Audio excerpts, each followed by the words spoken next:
छत्तीसगढ़ के 3,200 करोड़ रुपए के शराब घोटाले मामले में ईडी ने बड़ी कार्रवाई करते हुए तत्कालीन मुख्यमंत्री भूपेश बघेल की डिप्टी सेक्रेटरी रही सौम्या चौरसिया को गिरफ्तार कर लिया है। ईडी के मुताबिक पिछली सरकार के दौरान राज्य में हुए कई घोटालों में पैसों के मैनेजमेंट में उनकी अहम भूमिका रही। ईडी ने पप्पू बंसल उर्फ लक्ष्मी नारायण अग्रवाल, तांत्रिक के श्रीवास्तव और कारोबारी अनवर ढेबर के होटल मैनेजर दीपेन चावड़ा के बयान के आधार पर सौम्या चौरसिया को गिरफ्तार किया। ईडी को सौम्या, रिटायर्ड आईएएस अनिल टुटेजा और अनवर ढेबर चैतन्य बघेल के बीच हुई चैट्स में कई अहम सबूत भी मिले। जांच में शराब घोटाले में 115 करोड़ रुपए के हवाले का खुलासा हुआ है और ईडी ने सौम्या से पूछताछ के लिए 3 दिन की रिमांड मांगी है। साथ ही के श्रीवास्तव से पूछताछ में शराब घोटाले के 72 करोड़ रुपए हवाला किए जाने का खुलासा। कोयला घोटाले से मिली डायरी में भी 43 करोड़ रुपए शराब घोटाले के पैसों का भी जिक्र किया गया।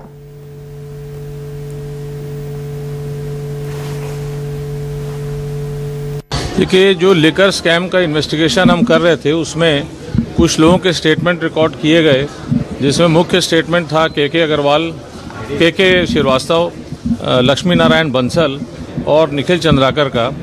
इनके जो सेक्शन 50 स्टेटमेंट है उसमें पता पड़ा, इन लोगों ने इस बात की स्वीकारोक्ति की है कि कुछ पैसा जो है शराब स्कैम का वो सौम्या चौरसिया को भी प्रदान किया गया है। पैसा लक्ष्मी नारायण बंसल के द्वारा आया है और उसका जो सप्लाई एजेंट था वो था निखिल चंद्राकर।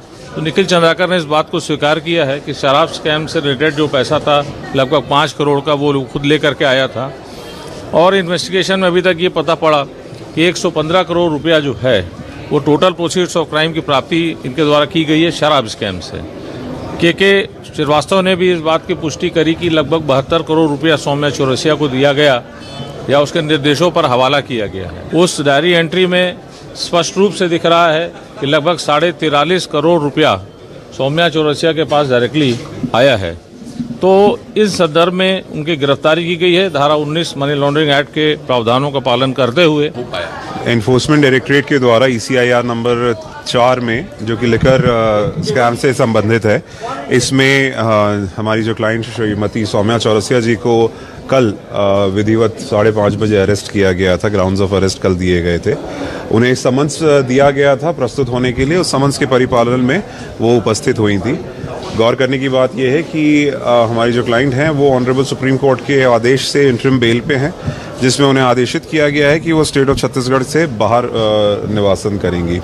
आज जो ग्राउंड्स ऑफ अरेस्ट पे बहस हुई और जो रिमांड के ग्राउंड्स आज दिए गए थे, इन्फोर्समेंट डायरेक्टरेट द्वारा ये ग्राउंड लिया गया कि पप्पू बंसल और निखिल चंद्राकर और के श्रीवास्तव के सेक्शन 50 के बयान के बेसिस पे ऐसी बातें बाहर आ रही हैं कि इनकी संलिप्तता शराब घोटाले पे है, जिसके आधार पे उन्हें आज पहले समन्स के उपरांत में अरेस्ट किया गया था।